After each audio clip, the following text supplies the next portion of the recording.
Welcome back to the podcast, Unbinding the Bible. This is episode 94, Revelation, the Hour of God's Judgment. And in this episode, we're going to look at Revelation chapter 14, verses 6 through 13. And I really want to focus our attention on what does God's judgment actually mean? What is the hour of his judgment referring to? And ultimately, how and why is this section of Revelation 14 written to encourage and exhort the church? In other words, what is the church? What are Christians supposed to do with these passages promising God's coming hour of judgment on the world? And I'm really excited to jump into this. I think we've got just a number of good things to talk about as we work our way through, as we set ourselves up for what's coming in Revelation, and as we're going to look at where we've been. I think we'll try to help position us well to think about these concepts as Christians, as followers of the Lamb. And I'm excited to just jump right into this with you. So let's do it.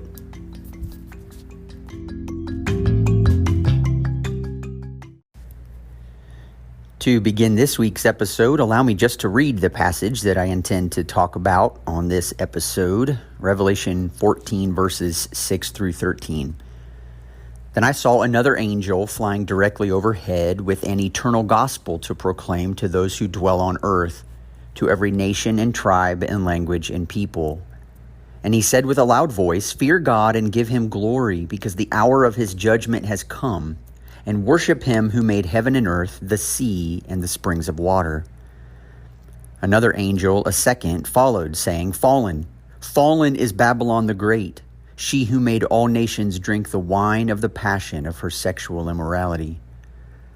And another angel, a third, followed them, saying with a loud voice, "If anyone worships the beast and its image, and receives a mark on his forehead or on his hand, he also will drink the wine of God's wrath, poured full strength into the cup of his anger, and he will be tormented with fire and sulfur in the presence of the holy angels and in the presence of the Lamb. And the smoke of their torment goes up forever and ever, and they have no rest day or night, these worshippers of the beast and its image, and whoever receives the mark of its name.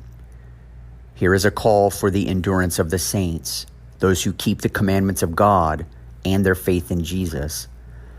And I heard a voice from heaven saying, "Write this, blessed are the dead who die in the Lord from now on. Blessed indeed, says the Spirit, that they may rest from their labors, for their deeds follow them." Now, to start us off, I really just want to highlight the end of the passage that I just read, the last couple of verses, because doing so, I think, will help us remember again who this passage is being written to. So here is a call for the endurance of the saints. Blessed are the dead who die in the Lord from now on. So saints and those who are in the Lord are referencing the same group of people. These are Christians. And so these verses in Revelation 14, again, are written as an exhortation to the church, to Christians, to followers of the Lamb. And so the caution that John has given to the churches not to align themselves with the ways of the empire is given full expression right here.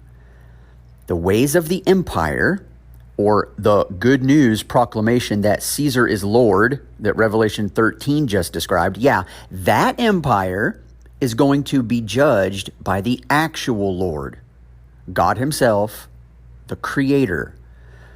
And this Creator's good news, or as John calls it, his eternal gospel, does not come through the forces of chaos that claim to hold judgment over the world like we saw in Revelation 13.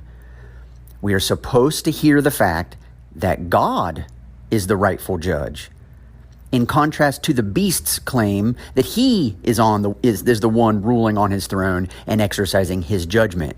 So don't forget where Revelation 13 just had us. It was this caution against those taking the mark, aligning their allegiances with him. You heard the reference to the mark once again in this passage here, and we're meant to connect it with what's come before. And so the logic of what's set up in our passage kind of goes like this. God's judgment has come. God, God's judgment, his righteous, true, pure, holy judgment. He's judging Babylon as corrupt, as oppressive, as a broken world system that needs to be judged. It's hurting people. It's crushing people. He simply declares it as judged. He says, fallen is Babylon the Great. And this is sort of a looking toward a moment when the Lord is going to decisively deal with all Babylon-type structures in this world. Babylon is fallen, or as it's described in Revelation, she who has corrupted the nations. And we see this reference again, this fourfold reference in verse 6 to every nation and tribe and language and people, right? It's those who dwell on the earth. It's talking about the nations, this fourfold description of all the peoples of the earth, all the peoples who, according to Revelation 13, were deceived by the beast and were drawn into worshiping him and to looking for power and looking for status and looking for wealth and looking for empire as the solution to the world's problems. And he has conned people into believing him via those ways. And so this is the fate of Babylon. And therefore, what John is saying is, if anyone joins themselves to Babylon via the mark of the beast by giving their allegiance to his way of ruling the world, then these people as well will fall. So the logic is, here is a call for the endurance of the saints. Beware of finding your safety, allegiance, or identity in any world system, all of which corrupt God's good creation and are themselves corrupt. So the inevitable end of all corrupt things is coming, church. Stand firm in your faith in the Messiah and in his ways. Don't get sucked into worldly claims for power, because the hour of God's judgment has come. And I want to identify a few things for you here in verse 11, and we'll get to some of this imagery in a moment, but it says that the smoke of their torment goes up forever and ever, and they have no rest day or night. These worshipers of the beast and its image, and whoever receives the mark of its name. Look at the contrast verse in verse 13 to a group of people who have no rest day or night. A voice from heaven said, I write this, blessed are the dead who die in the Lord from now on. Blessed indeed, says the Spirit, that they may rest from their labors, for their deeds follow them. So there's a contrast being made between the kinds of people who dwell on the earth, the kinds of people who are at rest in Jesus, versus the kinds of people who do not have any rest day or night. And to remind you once again of the conversation I had with Josh Butler on the By the Books episode several weeks ago, his discussion on torment versus torture, I think it was a very, very fitting discussion, because once again, the word torment is showing up in our passage, torment being the agony and the distress that people experience when something or someone that they love has been taken away from them.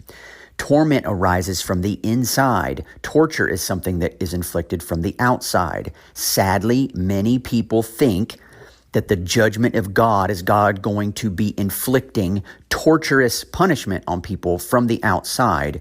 We'll get to some reasons why I don't think that's the case here, and as we continue working our way through Revelation. But the bottom line is, there is an announcement. An eternal gospel is proclaiming to those who dwell on the earth, saying, fear God and give him glory, because the hour of his judgment has come. And I want us to kind of tie this together for a second, because when we hear the words eternal gospel, the word gospel just means good news, right? Well, how is it good news to every nation, tribe, language, and people that God's judgment has come? I want you to ponder that for just a second as you're reading through Revelation, because sadly, I think people oftentimes miss this. What is good news about God's judgment coming? Well, it's good news to the poor in spirit. It's good news to those who mourn. It's good news for the meek. It's good news for those who hunger and thirst for righteousness and for true justice to be done in the world. These are the people whose life experiences, as outlined and identified in the Beatitudes of Matthew chapter 5, these are the people who see God's coming to set everything right as good news. And trust me, There are people from every nation, tribe, language, and people who have been on the receiving end of oppressive systems and oppressive structures. And yes, this in very, very much, in fact, is what is being judged when Babylon, fallen, we're told, is Babylon the Great. She who made all nations drink the wine of the passion of her sexual immorality. And the Old Testament doesn't mince too many words when it very seamlessly weaves together idolatry with sexual immorality. Idolatry, the worshiping of false gods and thereby becoming false in the way that you live and in the way that you rule, versus adultery and sexual immorality and unfaithfulness, primarily between God's people and God, but ultimately showing how the other nations of the world have contributed to this. Well, Revelation is painting a picture that when the beast reigns and rules and deceives people, he ends up oppressing people in the process. And this is why the command, the statement, the hour of God's judgment has come, is actually good news. Unless you or your people or your place in this world are part of the oppressive systems and structures and brokenness that is wreaking havoc in the world. Then if you're on that side of the equation, you probably will not see the coming judgment, the hour of God's judgment, as a good thing. And I think it's important to realize this because the way Revelation talks and the way Jesus seems to indicate numerous times in the Gospels is that the people that he's come for, who have not been fairly treated by those in this world, see his coming and his arrival of the gospel of the kingdom as tremendously good news. Those who find themselves threatened by Jesus's denial of power or jostling for position or not favoring the wealthy and the powerful and the influential, but rather favoring the weak and the poor and those without any clout in this world, that disrupts some people. And it may disrupt you. It's been disrupting me in my own life as I look around this world and I see the positions that I'm in. And I realize that for my life to be reoriented to the ways of the kingdom, I'm actually going to have to lose many things that I've found value in and have shaped my identity around. Whereas someone who is truly poor and truly mourning over the brokenness and loss that they've experienced in their life has tremendous things to gain when they come into the kingdom. And we may have time in future episodes to talk a little bit about that. So I just want to bring your attention to the Gospel of John, actually, because when we focus in on the hour of God's judgment, John actually uses this word hour several times, and it's typically found on the lips of Jesus. But let me just read for you an example. One of them we looked at in last week's episode, the sermon I preached from John chapter 2. We read in verse 3 of that chapter, when the wine ran out, the mother of Jesus said to him, "They have no wine." And Jesus said to her, "Woman, what does this have to do with me? My hour has not yet come." Now, I'm not sure Jesus is speaking the way you and I speak about when we think of an hour. We think of 60 minutes, or we think of, between 3 and 4 o'clock in the afternoon or something like that. No, this hour is this focused time where all things in Jesus' ministry are pointing. They're pointing to this moment when the Lord is going to decisively act in history to bring about justice, to bring about righteousness, to establish his kingdom. And something similar is happening in Revelation. But before we get there, let me read several more verses from John to help us kind of complete the picture. In John 12, verse 27, Jesus says this, "Now is my soul troubled. And what shall I say? Father, save me from this hour? But for this purpose I have come to this hour. Father, glorify your name." Now, here's Jesus noticing that his hour is actually rapidly approaching and that it is about time for him to reveal himself as he actually is to all of the world. Listen to John 17. When Jesus had spoken these words, this is verse 1 of John 17, Jesus had spoken these words, he lifted up his eyes to heaven and said, "Father, the hour has come. Glorify your Son, that your Son may glorify you." Now, this one, particularly in my mind, is one of the most powerful, and it's very similar to what we read in Revelation 14:7, Remember in Revelation 14:7, it said to this eternal gospel, right, that we are to proclaim, or that is going to be proclaimed to those who dwell on earth, to every nation, tribe, language, and people. He said with a loud voice, "Fear God and give him glory, because the hour of his judgment has come." Well, amazingly, according to John 17:1, Jesus prayed for the strength to give God glory during the hour of God's coming revelation.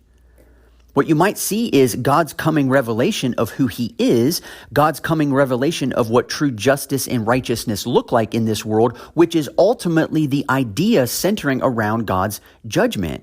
God, in his coming, in his very being, in his very presence, when he reveals to the world who he is and what he is like, he in fact judges and exposes everything that isn't godlike as the corrupt, fallen, broken systems that they actually are.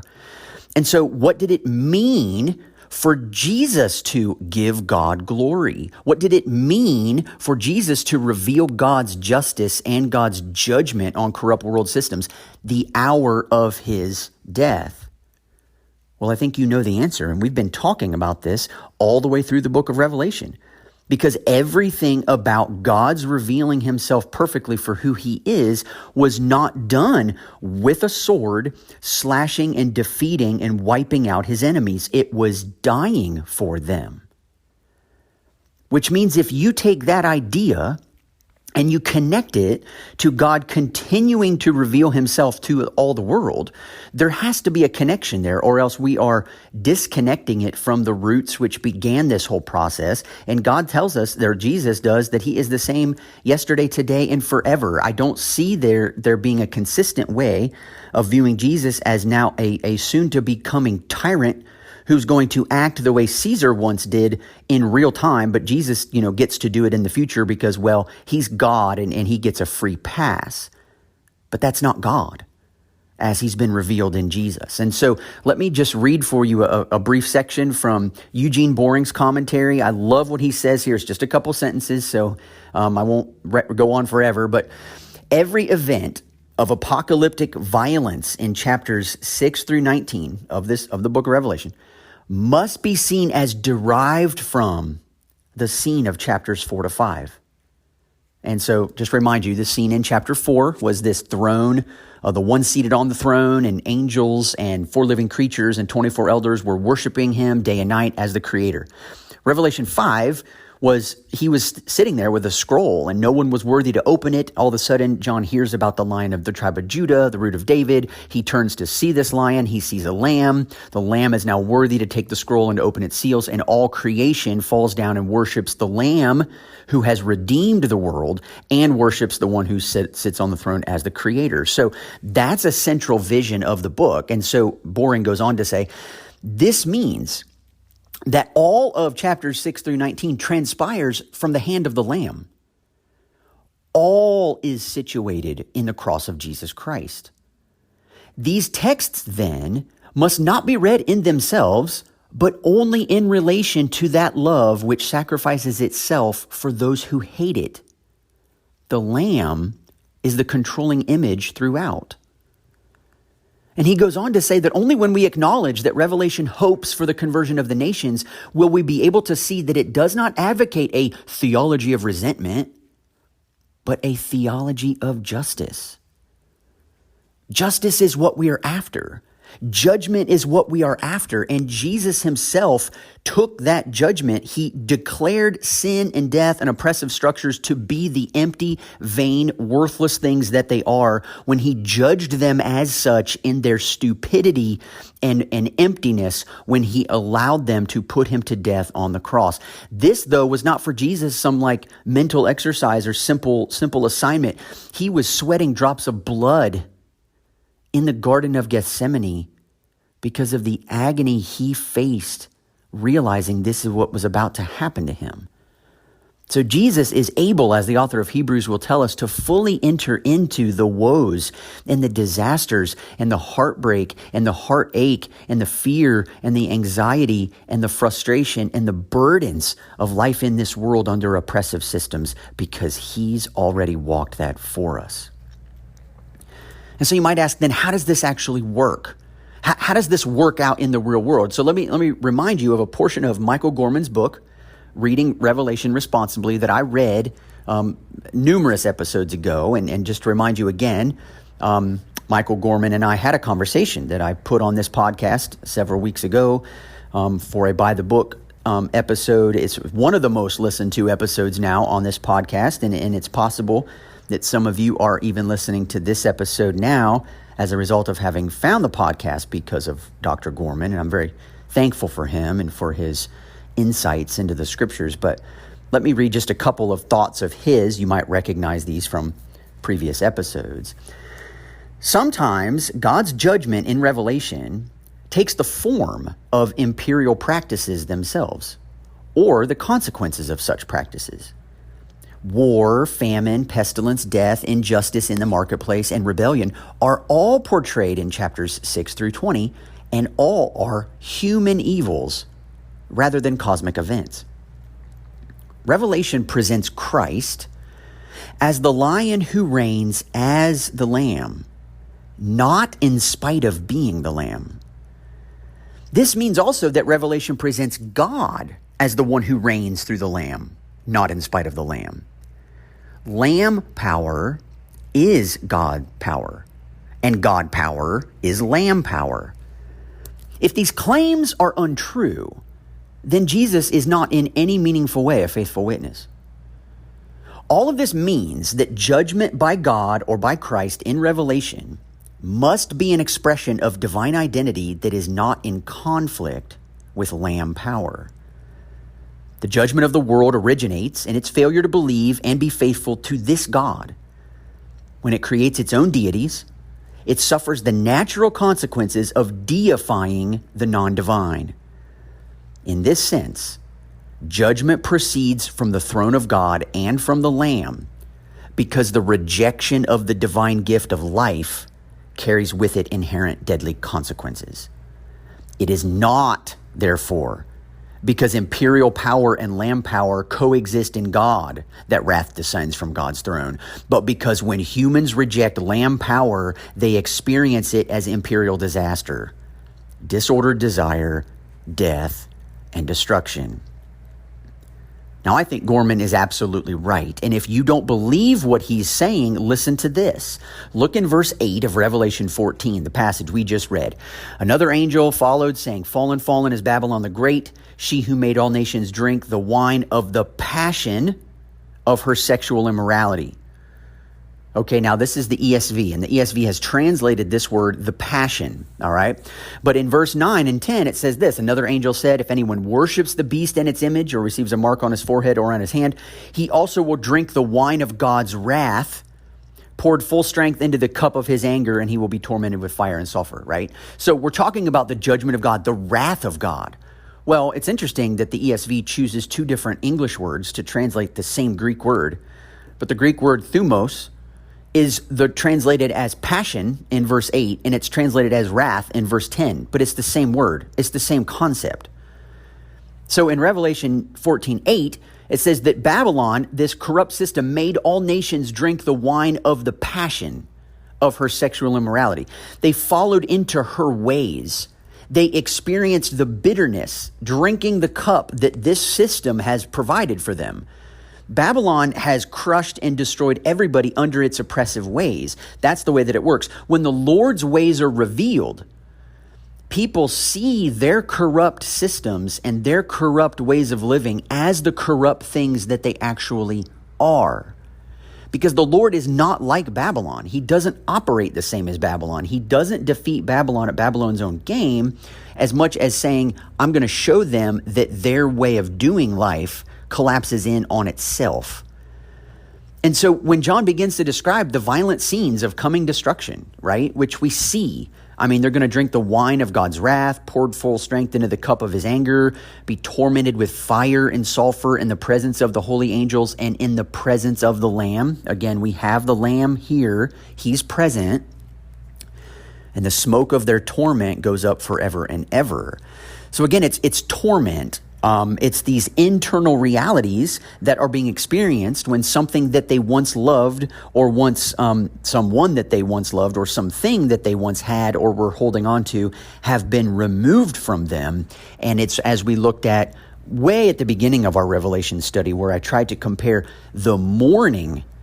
Every tribe will see him, and all the world will wail on account of him, from Revelation 1:7 or 1:8 rather. And pointing out the idea that people will mourn on the earth. Those who have waited for Jesus and who are in the process of mourning over the lack of justice on this earth, that's the kind of mourning Jesus describes in Matthew chapter 5. But there is another kind of mourning that goes on, as very, very clearly described in Revelation 18, as those who are weeping and mourning over the greatness of Babylon that is now gone. It's a very different response to God's coming presence, God's coming justice, God's coming judgment. And I think it would do us tremendous good to recognize the differences between how Babylon exercises its rule and how God, through the Lamb, exercises his. Now, the passage that we're working on in this episode begins what I would argue over the next several chapters are some fairly strong, violent, pretty grotesque type images that John uses when he is describing this fall of Babylon, fall of those who have the mark of the beast and who follow Babylon in her corrupt, adulterous type ways and so on. And I think it's important, particularly in a society still, I've seen that many people continue to think that Revelation is ultimately a book just about the future and about the gruesome and grueling type of judgment that is coming. But I do think it's important to remember that John's context in his own present was a context where many of the realities described in Revelation were just counterbalances to. For instance, so John would describe at length what was going on by the work of the beast and the mark of the beast. And we've looked at the fact that Nero, in his oppressive reign as Caesar, and the structures that surfaced as a result of that type of oppressive reign, the churches to whom John wrote knew that reality. So when Revelation 14 turns around and describes those very people, those very Christians, as needing to hold out hope and following the faithful ways of the Lamb because it's going to be worth it in the end, that was a real reality to them. So their present suffering was made was given some ease and some comfort and some encouragement about what we know is coming and how those type of oppressive structures that are making their lives miserable will one day be fully judged. And so Eugene Boring, again, he says this really, really well. And I just want to remind us of this by just reading several sentences of something that he says. He says it's important to remember that John's thought did not begin with visions about future suffering. It began with the fact of suffering in his own present. Apocalyptic thought gives experienced suffering a meaning by placing it in a cosmic context, functioning as hermeneutics of the present, not speculation about the future. As illustrated in Israel's imprecatory psalms where Israel would be pleading with the Lord to bring swift judgment on their enemies for their mockery and for their disdain of God's people. A community that feels itself pushed to the edges of society and the edges of its own endurance will, in its worship, give vent to the natural feelings of resentment, even revenge, as it anticipates the eschatological turning of the tables. Even then, cries for revenge, rather than being personal, are but a plea for the justice of God to be made manifest publicly. And Boring goes on. So none of the violence in the scenes of chapters 6 to 16 is literal violence against the real world. It is violence in a visionary scene of the future, expressed in metaphorical language. The sword and fire by which the evil of the earth is judged and tormented are not literal swords and fire, but metaphors for the cutting, searing word. And we looked at this in episode 50, actually, Revelation, a sharp two-edged sword, where I spoke about the fact that this sword protruding out of Jesus' mouth and the sword that the Messiah from Isaiah 11 was going to wield and to slay his enemies with the breath of his mouth, this is not referring to Jesus carrying a sword like Peter wanted Jesus to do and to swipe down his enemies. Rather, Jesus' words, he tells us in John 12, is what is going to judge people on the final day. And we need to be aware of the way metaphors are always at work and are in even passages that are more familiar to us. Again, if we were to step outside of Revelation for a second, where not everything is so heightened and so placed in grandiose language, we read this in normal letters that are written to the churches. So, for instance, 1 Corinthians 3, 11 through 15. Paul says that no one can lay a foundation other than that which is laid, which is Jesus Christ. Now, if anyone builds on the foundation with gold, silver, precious stones, wood, hay, straw, each one's work will become manifest, for the day will disclose it, because it will be revealed by fire, and the fire will test what sort of work each one has done. If the work that anyone has built on the foundation survives, he will receive a reward. If anyone's work is burned up, he will suffer loss, though he himself will be saved, but only as through fire. Now, I've been in the church for quite a number of years, and I don't know anyone who, in reading 1 Corinthians 3, ever reads Paul's words about fire there literally. There's nobody's burning alive. Nobody's coming out of a house fire and after they rip their burning clothes off and they get 13 skin grafts to repair the burnt flesh, that they will be saved, but only as through fire. No, nobody thinks that that's what this means. And yet look how many times Paul uses the word for fire. And he's talking about the works that you're building up. And if anyone builds on the foundation with gold, silver, precious stones, wood, hay, straw, listen, he's not talking about building materials. But he is going to make a comparison between the kinds of things that in a fire would be burned up in a snap versus the kinds of things that would withstand the coming judgment, the coming fires.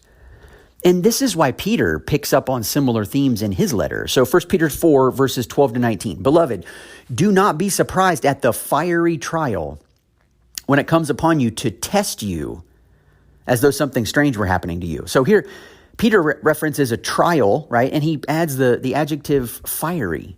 Like, yeah, right. We see it as fire. It's something that's, burning and it's going to corrupt things and destroy things.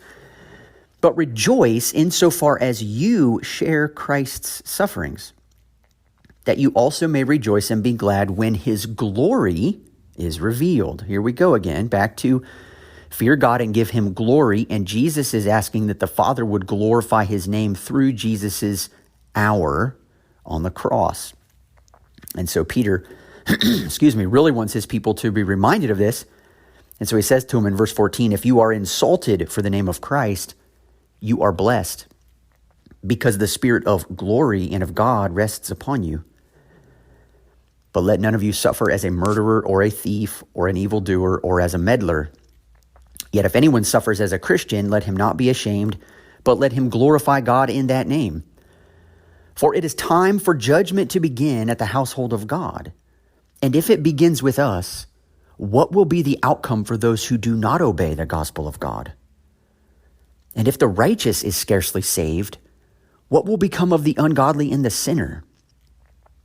Therefore, let those who suffer according to God's will entrust their souls to a faithful Creator while doing good. Now, did you catch all of the connections that I think are in this passage to what we read in Revelation 14? Entrusting our souls to a faithful Creator, the Creator the one who we are to fear God and give him glory because the hour of his judgment has come. Worship him who made heaven and earth, the sea and the springs of water. This is how the Lord is being described in Revelation 14 as a reason to rejoice, because his judgment is coming. And yet Peter tells us and reminds us that it's time for judgment to begin at the household of God. So God's judgment is always directed toward his own people. It's always a revealing of God's true nature to those with eyes to see, to those with ears to hear. To him who has, more will be given, and to him who thinks he has something, even what he thinks he has will be taken from him. That's right, because the Lord pours more of his own presence and grace into the hearts of those who are open to receiving him as he reveals himself to be. And those who close themselves off to that reality, even the parts of God they think they understand, are going to be taken from them. Because when God is truly revealed, the God they chose not to believe in, everything they've built their life on is going to be burned up in a flash. And in that moment, as Paul tells us in 1 Corinthians 3, there's a chance that they can be saved, but it's not going to have anything to do with the types of things they built up that are going to last in the kingdom. And that's going to be a sad reality. It's not going to be, oh great, I'm in heaven now, everything's great. It's going to be sad that their lives were spent doing nothing, building nothing, encouraging no one, loving no one. And so Peter's trying to remind his listeners, look, Jesus went through this. He endured all of this. Yet if anyone suffers as a Christian, let him not be ashamed, but let him glorify God in that name. I want you to be on the receiving end of hope and joy when his glory is revealed, not on the receiving end of judgment. And so judgment is this interesting idea. The Lord is judging things. His hour of judgment has come, right? And he's going to judge Babylon as being the oppressive regime that it is. It's fallen. Fallen is Babylon the Great, right? And so what he's saying is, do not attach yourself via the mark of the beast to anything that Babylon is pushing. Allegiance, trust, hope in any world system, because that world system is corrupted and will corrupt everything that it touches. Don't be a part of that, because that ship is going down. That ship is an illusion. I've already judged that as an illusion on the cross, but for those people in this world who continue living in a way that does not honor me as I've revealed myself to be, when I come back, it is going to be shown that those ways have no part in the new heavens and in the new earth. And so this is a judgment beginning with the household of God. This is an exhortation to the Christians. This is an exhortation to the church. And my goodness, today in our culture, in this place, in America in 2020, we absolutely need a reminder that worldly systems and worldly powers and whoever has the most strength and whoever has the most influence and who can push his way through a crowd the fastest, that type of a mentality, which sadly is embodied a lot by our current president, that type of reality is it's like the antithesis to the ways of the Lamb. And when the hour of God's judgment has come, that type of mentality and anyone who is caught up in that system is going to see the flaws in what it is. And the church's exhortation is, come out of that, my people. I don't want you to get sucked into those kinds of ideologies. I don't want you to find yourself comfortable and at home and at ease and at rest in that kind of world system, because it is coming to an end. It was already judged as being futile in this world by Jesus on the cross, the hour that had come for him. And so what it's important to recognize is the way then God judges those oppressive systems by taking that judgment onto himself. And it inverts the way we typically think of judgment. And let me give you a classic example which may help, because I know sometimes I speak, I'm an N on the Myers-Briggs, I'm an INFP, but I'm an N, and I think a lot of times in abstract. I don't think in concrete situations quite so much. So I'm able to dance between concepts and ideas, and that serves me well as far as it goes, but I sometimes can be in the clouds and not bring things down to the earth. And so I want to help you do that.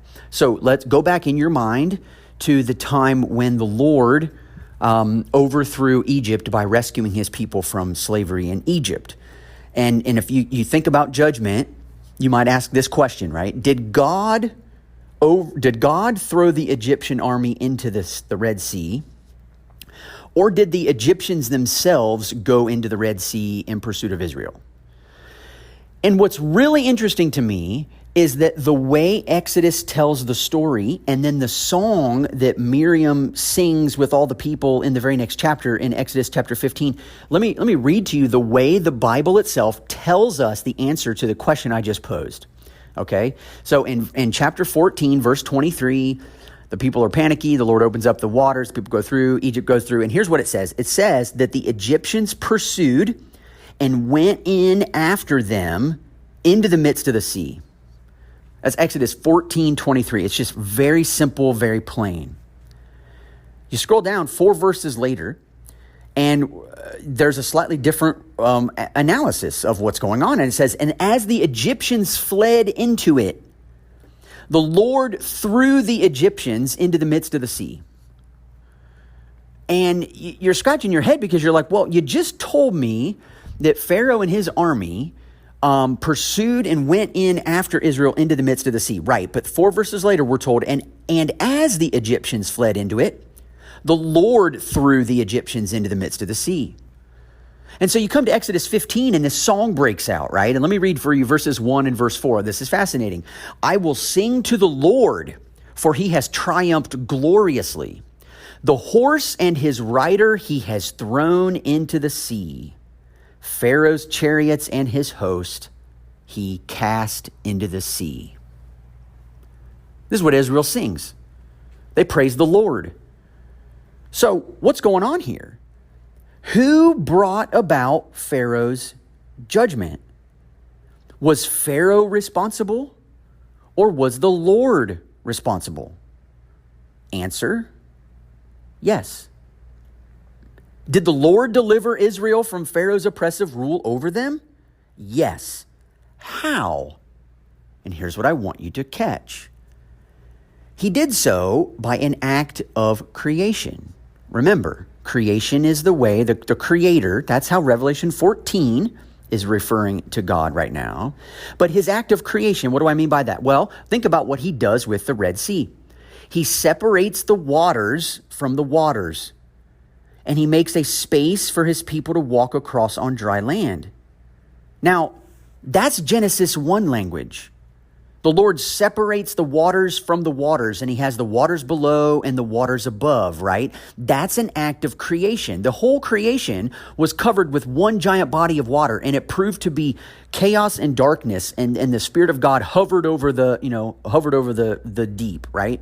The Lord brings order, and through a spoken act of creation, he separates the water and he brings dry land into the mix. So when the Lord creates a space of dry land for his people to walk across by separating the water, a wall of water on their left and a wall of water on their right, a good reader of the Bible will recognize that as creation language. It's Genesis 1 language. But when Pharaoh and his army attempt to use God's act of creation against the people God made his creation for, he withdraws his hand and allows the chaotic waters to once again return to their pre-creation state. The result? The waters swallow Pharaoh and his army. Are you tracking with me here? This is the way the Bible speaks. Even though Exodus 14:23 tells us straight up that Egypt pursued Israel and went in after them into the midst of the sea, the 4 verses later combines, it's both the Egyptians as they went in, the Lord threw them in, and then by the time you get to chapter 15, the people are singing a full-fledged song praising God for doing it. So this is so interesting.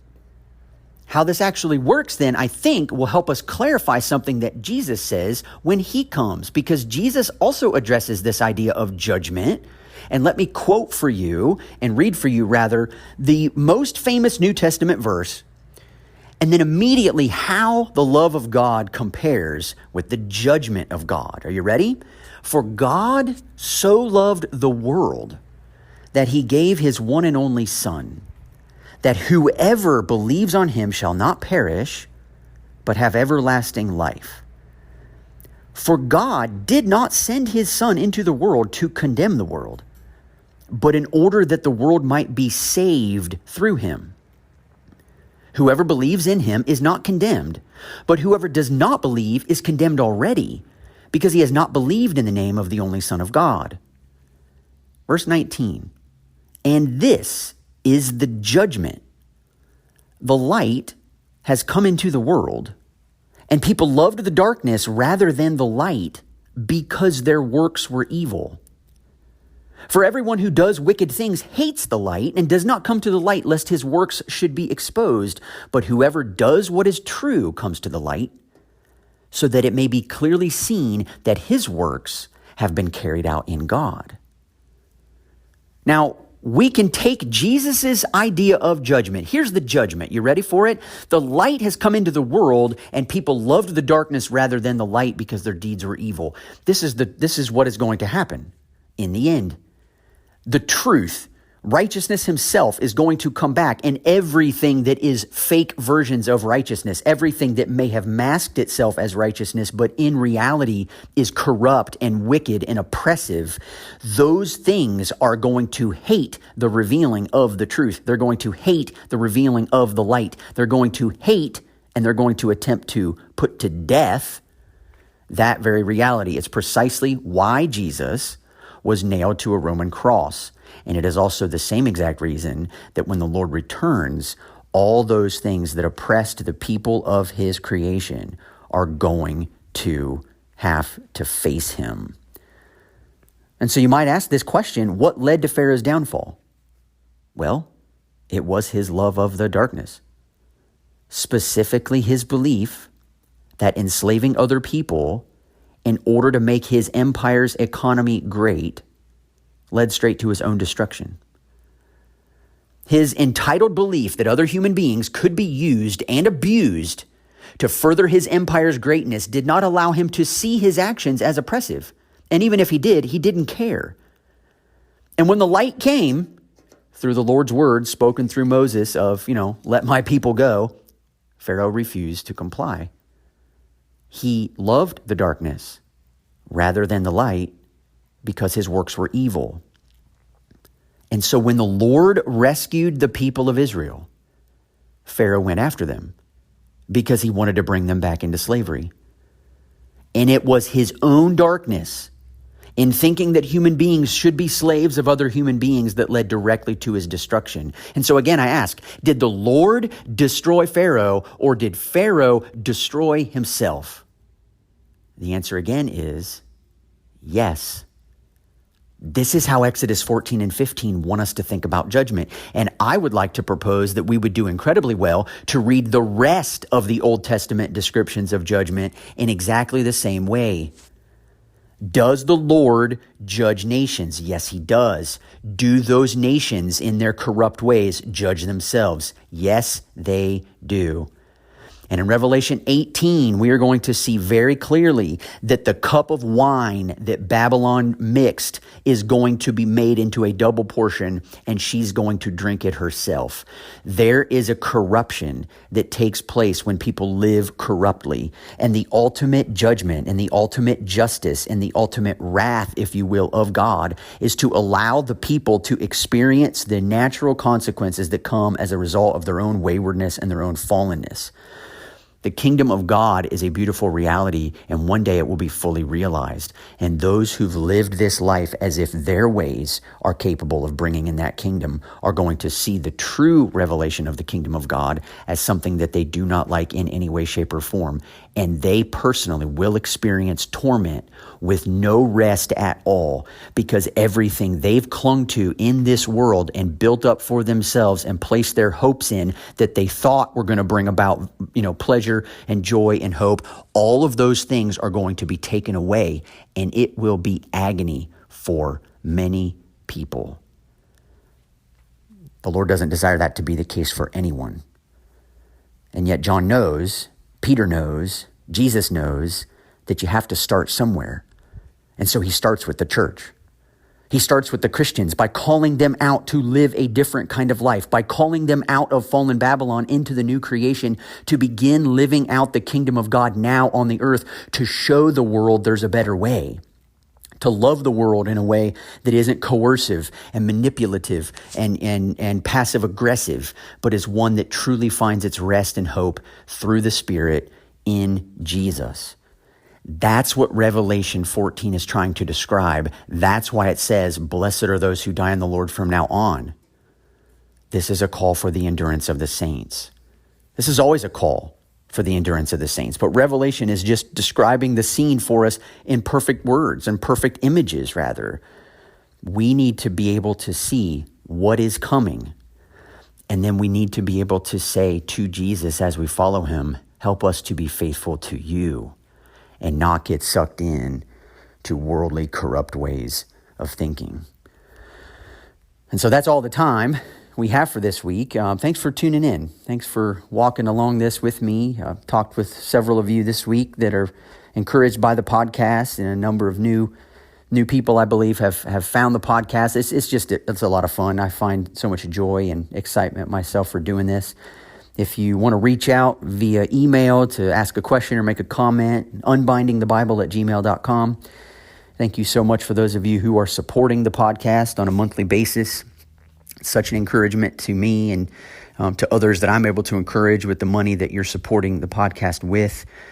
Thank you as well for those who have left me a rating or a review or both on whatever podcast app you choose to listen to these on. I do greatly appreciate that. I think Apple iTunes is the place where I'm getting the most traction. And so even if you're not an Apple user, I do think on just your web browser on your desktop or something, you can probably find Unbinding the Bible on the iTunes link. If I'm not mistaken, I don't have a Mac but I'm able to access that link. And I wonder if there's a way to leave a review there, because I know several of you say you listen to it, but you listen on different apps. So if you would consider doing that for the podcast, that does help others to find the show and to connect with us and just to continue to move forward. So hope things are going well for you, and have a great week.